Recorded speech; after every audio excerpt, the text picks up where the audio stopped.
रहस्य भरा श्रीक्षेत्र को मु डॉक्टर विबुध रंजन आपण मानक स्वागत करुच्ची। आज जो कथाटी कहूँ जाऊँगी ए कथा ओडिशार पुरपल्ली सहर नगर समस्ते जानती, किंतु जगन्नाथंकर भक्त मानकर कथा एभली कथा ताकू जेते शुणिले भी आउरी शुणिया को इच्छा हुए। एवं यही जो घटनाटी कहूँ जाऊँगी ए घटना सहित बा ये घटना जो गाँव में घटी थी मु निजे जाकि स्वचक्षुरे से गाँ बुली। आज हूँ से भक्त दासिया बाउरी कथा। वृद्ध ब्राह्मण मंदिर भितर पशिचंती, सी तांकर जगन्नाथों जहाँ फल मूल आंब कदली पणस जहाँ सब आनी ब्राह्मण को दे भोग कर देइचंती। तांकर मने पड़ी आरे से बाली गाँव दासिया जोड़े नड़िया देइथिला एवं कहीला पंडिते तमें तो श्रीक्षेत्र जाऊच टिके ठाकुर पाखे गरुड़ स्तंभ पाखे ए नड़िया दीटा टिके जगन्नाथ को देखिए कहीदेव जे बाली गाँव दासिया ए नड़िया देइछि। आउ देखिबो ठाकुर जदि निजे ताको निज हाथ में नड़िया दीटा आसिक नेबे ताहले दब, नहेले जमा दबनी फेरे आनिबो मु गाँव अपेक्षा करती ताको नहीं जीवी। ब्राह्मण बुढ़ा भावुंट ये एमती कु गाईर गोबर जे आज जाए जदि ठाकुर निज हाथ से सब भोग नहीं जाऊ थांते ताहले आम मंदिर में एत 60 पौटी भोग बढ़ा हो ना, ये अभड़ा डाली भी आम पाऊन था से सब खाई दिखते आनंद बजार एत जिनस आ बिक्री मिलतानी ताले कौन ठाकुर आसिक सब नहीं जाऊँ खाई जाऊँ माने ब्राह्मण मन में कौन भावुंट कहले तथा से कही मु मोर टेकीदेले गला या कहीकि गरुड़ स्तंभ पाखे छाड़ी भर्ती लोक भर्ती गहली से बिचरा गेड़ा ब्राह्मण टे बुढ़ा ब्राह्मण टे से नड़िया जोड़े टिकी कहते प्रभु से बाली गाँव दासिया देती जोड़े नड़िया कही आपड़ निजे को नेबे जदि न नेबे मुझे फेरी नहीं देदेवी सेणिकी आपण को इच्छा मु जानी से विषय किसी कही ठाकुर के चाहती हठात लगे हाथ झिमझिमेला हठात हाथ को देखी दिखती हाथ में नड़िया दीटा ना माने नड़िया दीटा शून्य हो जाए। अरे नड़िया जिते दीटा शून्य हो जाए ठीक से बेलू रत्न सिंहासन उपर जो सेवा जो मैंने ब्राह्मण बसी ठाकुर पूजा आदि करने मुंड उपर से रत्न सिंहा उपर नड़िया खोल गुड़ाक सब दुमदुमी पड़ुची। सेठू जड़े पाटिकी कहूँ अरे किए नड़िया खाइला नड़िया खाई रत्न सिंहासन उपर पकाउची कौन नड़िया सढ़ई गुड़ा सब आसी पड़ुची। वृद्ध ब्राह्मण जानी माने अनुभव करुँचे जे ए नड़िया दीटा प्रकृत में जगन्नाथ आसी नहीं जाकि खाई सारे ए कथाटा सबुआड़े प्रचारित हो गला। एमती गोटे बाली गाँव में किए दासिया बाउरी अच्छी जार नड़िया स्वयं जगन्नाथ खाली नहीं नाहांती खाई सढ़ई रत्न सिंहासन में पकेले। ए दासिया बाउरी किए पुरी ठारू प्राय 25-30 किलोमीटर भुवनेश्वर आड़े गला बेलू बाँ पटे गोटे सरकार बोर्ड पड़ो बाली गाँव को रास्ता पुरी भुवनेश्वर को बाँ पटे पड़ो से बाली गाँव में दासिया बाउरी नामक जड़े बाउरी थिले से जाति रे खंदाल तांकर पेशा है लुगा बुणवा से लुगा बुणती किंतु से जड़े जगन्नाथंकर परम भक्त सी तार लुगा बुणला बेले जगन्नाथ गीत बोलुवे संध्या बेले जिते भजन कीर्तन हो गाँ मुंडे से बसिक भजन कीर्तन आउ जगन्नाथ जनान भजन कीर्तन से मातिला बेले खाइबा पीवा सबू सी भूली जाती तांकर आ किसी चिता चैतन्य रहते दिन राति खाली जगन्नाथ जगन्नाथ तांको स्त्री मध्य विरक्त होती अरे तेज कौन पागल हो जगन्नाथ जगन्नाथ जगन्नाथ बस देखा दूसरी ना कथबार्ता होती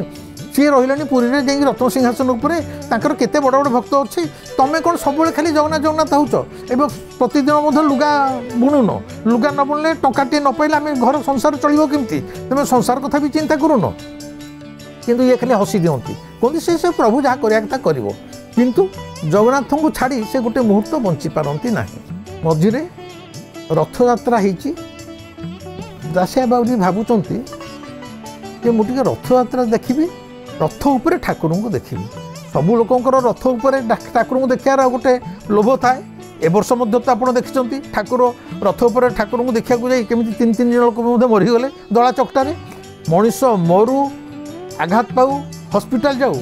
किंतु रथ उपर जगन्नाथ को देखिबार जो आकर्षण से आकर्षण कौन सी ओडिया आज जाए विच्युत हो पारि ना सी गोटे अपूर्व आकर्षण से सकाशे तो सी हूँ रहस्यमय ठाकुर रहस्य भरा श्रीक्षेत्र में। तेणु दासिया बाउरी जाइंट रथयात्रा देखा रथ पर जगन्नाथ को देखिकी रथ पागल हो जाइंट आनंद रथयात्रा को उपभोग कर ठाकुर को देखी ठाकुर को मुंडिया मारी गाँ को फेरी गाँ को फेरी आसा बेलू स्वामी जाइए श्रीक्षेत्र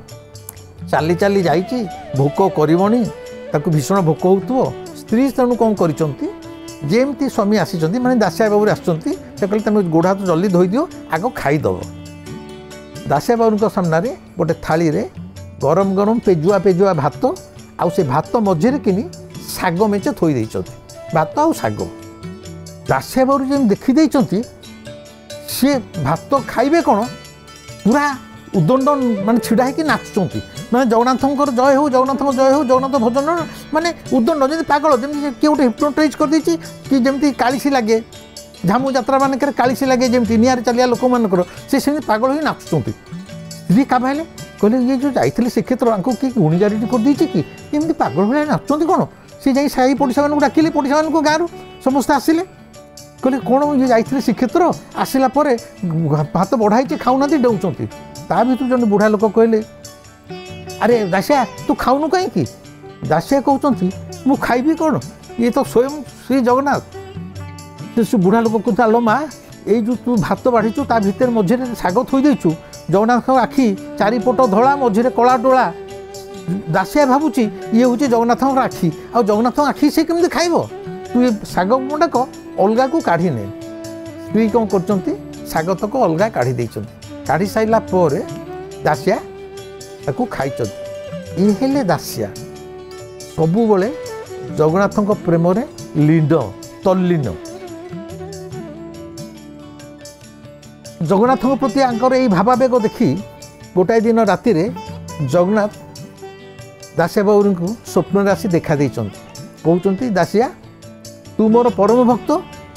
मुझे तोते भल पाए ता ना से दिन जो नड़िया देलु मु कौन प्रत्येक नड़िया नहीं खाई दे था तेणु तू कौन बर मागुचु माग जहाँ आज मागी मुझे देवी कारण मु तोते अत्यंत भल पाए आ मोर छुआ छुती जाति अजाति भेदभाव किछि नाई तू बाउरी हो कि जहाँ हो मोर किछि नाई मो पाखे भेदभाव तो किछि नाई। दासिया कहूँ मु कौन प्रभु मागिबी आपन को मोर किछि दरकार नहीं मोर केवल प्रार्थना मु जेतबेले चाहूथी आपन को दर्शन कर पार्थी एवं जहाँ दौथी आपड़ सेतक जमी मो हाथ नौथे। जगन्नाथ कहले ठीक अच्छे मु जानी ए मनीष भेदभाव सृष्टि करछि जाति अजाति सृष्टि करछि छुआ छुआ सृष्टि करछि तुम मानक मंदिर भीतर को छाड़ू ना ठीक अच्छे तू जेतबेले नीलचक्र को आसी चाहबू से नीलचक्र उपर तू मते देखिबू मु तोते देखादेवी एवं तू से रास्तार जहाँ मत टेकीदेबू मुझे तो हाथ नेबी स्वप्न भांगी जाइए। दासिया भावी ये परीक्षा कले केमी हाँ प्रभु तो आसला कहीदेला ये तो है हटिया ठाकुर तू जब कही फेर भूली जाइए तेणु सी कौन करना कहते आज पुरी जीवी पुरी जाकि ठाकुर को किसी फलमूल देवी या कहीकि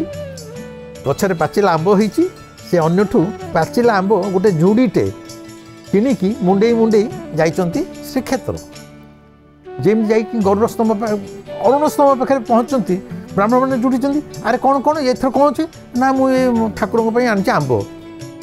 ना आंब कौन आनी आमको देदे ना ना मुझे तुमको देविनी ना तू तू तो भितर जाइन तू तो अछुआ तू हूँ बाउरी आउ आंब दबू केमती ना मो मो हाथ में देवी ना हाँ तू एड़े के भक्त तू हाथ में देवु ठाकुर तू थोड़ा खाईदे अरे देख रे माने आई गोटे परम भक्त आसी कहूँ सी हाथ में दब। दासिया क्या किसी कहनी नीलचक्र को चाहिए कही प्रभु जहाँ स्वप्न कही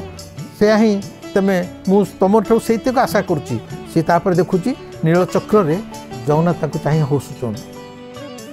दासिया से तले गोटे मुंडिया मारी कही प्रभु मु तुम आंब आनी या कही पुंजे पुंजे आंब हाथ में जी धरे टेकी दूची प्रभु नियो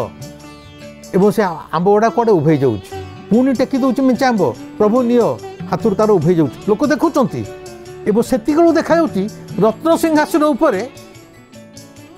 आंब चोपा टाकुआ सब पड़ुची दुमदुम होपट हल्ला हलानी अरे किए आंब कौन हूँ ठाकुर कौन आंब चोपा पड़ुची कହୁची ତା ଭିତରୁ ଯାଇକି କହିଛନ୍ତି ଅନ୍ୟମାନେ ବ୍ରାହ୍ମଣ କହିଛନ୍ତି ସେ ଦାସିଆ ବାଉରୀ ଆସିଛି, ସେ ଅରୁଣ ସ୍ତମ୍ଭ ପାଖରେ ଠାକୁରଙ୍କ ପାଇଁ ଆମ୍ବ ଟେକି ଦେଉଛି, ଆମ୍ବ ଗୁଡ଼ା ଶୂନ୍ୟ ଶୂନ୍ୟରେ ଚାଲି ଯାଉଛି।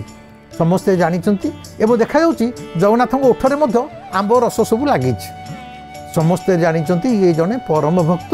ଦାସିଆ ହାତରୁ ସ୍ୱୟଂ ଜଗନ୍ନାଥ ମଧ୍ୟ ଆମ୍ବ ନେଇ ଖାଉଛନ୍ତି। ସେ ଫେରି ଆସିଛି, ସେଇ ଯେଉଁ ଫେରି ଆସିଛି ଏଇ ଯେଉଁ ଲୁଗା ସେ ବୁଣେ, ଜଣେ ସେଇ ଗାଁର ଜଣେ ବ୍ରାହ୍ମଣ କହିଥିଲା ମୋ ପାଇଁ ଗୋଟେ ଲୁଗା ବୁଣିକି ଦେବ। ଦାସିଆ ଲୁଗାଟା ବୁଣିକି ଯେଉଁ ଦିନ ନେଇଛି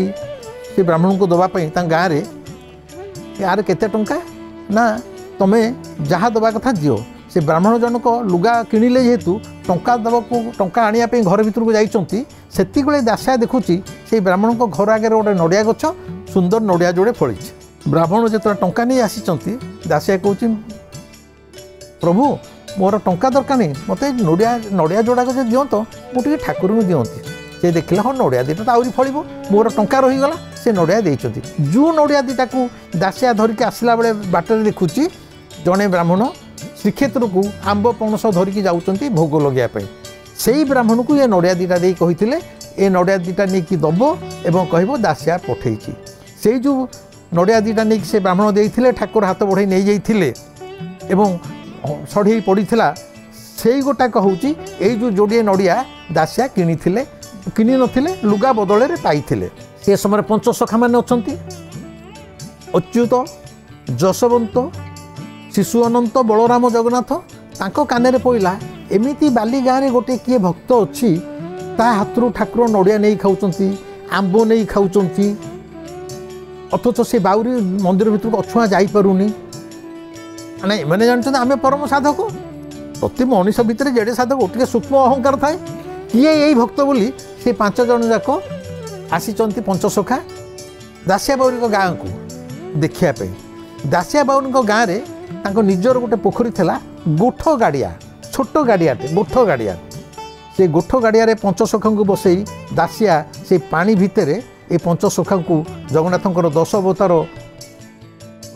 ଦର୍ଶନ କରେଇଥିଲେ ଏବଂ ପଞ୍ଚସଖା ଜାଣିଥିଲେ ଏଇ ଜଣେ ପରମ ଭକ୍ତ। ଏଇଠି ମୁଁ କହି ରଖେ, ଏଇ ଦାସିଆ ବାଉରୀଙ୍କର ପୀଠ, ଦାସିଆ ବାବୁଙ୍କର ଏଇ ଯେଉଁ ଗୋଠ ଗାଡ଼ିଆ ଦେଖିବାକୁ ମୁଁ ନିଜେ ଯାଇଥିଲି ତାଙ୍କ ଗାଁକୁ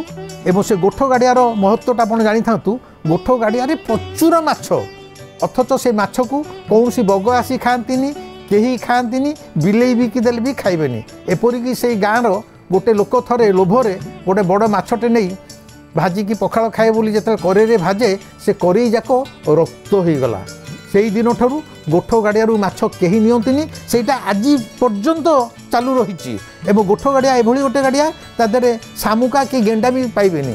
ଏବଂ ଆପଣମାନେ ଯଦି ସେ କୂଳରେ ବସିବେ ନିଜ ହାତରେ କେଜି କେଜି ମାଛ ନେଇ ଆସିବେ, କାରଣ ମାଛ କେହି ଖାଉନାହାନ୍ତି କିନ୍ତୁ ପୋଖରୀ ଯାକ ମାଛ ଭର୍ତ୍ତି ହେଉଛନ୍ତି, ଖାଲି ଉବୁର ଚୁବୁର ହେଉଥିବେ। ଏଇଟା ମୋର ଆଖି ଦେଖା କଥା, ଗୋଠ ଗାଡ଼ିଆ କୂଳରେ ବସିକି ମୁଁ ଏଇଟା ଦେଖିଛି। ତେଣୁ ଏଇ ହେଲା ଦାସିଆ ବାଉରୀ ଭକ୍ତଙ୍କର କଥା। ଏବଂ ଜଗନ୍ନାଥ ଯେ ପ୍ରକୃତରେ ଭକ୍ତର ଠାକୁର, ତାର ସ୍ୱୟଂ ସମ୍ପୂର୍ଣ୍ଣ ଉଦାହରଣ ହେଲେ ଦାସିଆ ବାଉରୀ। ଆପଣମାନେ ବି ଯଦି ଜଗନ୍ନାଥଙ୍କୁ ସେଇ ଭାବରେ ଭଲ ପାଇପାରିବେ, ପ୍ରେମ କରିପାରିବେ, ଆପଣଙ୍କ ହାତରୁ ମଧ୍ୟ ସେ ଯେ ଖାଦ୍ୟ ନ ନେବ ଏତକୁ କିଏ କହିପାରିବ। ରହିଲି, ପୁଣି ଆଗାମୀ ଅଧ୍ୟାୟରେ ଦେଖା ହେବ। ନମସ୍କାର।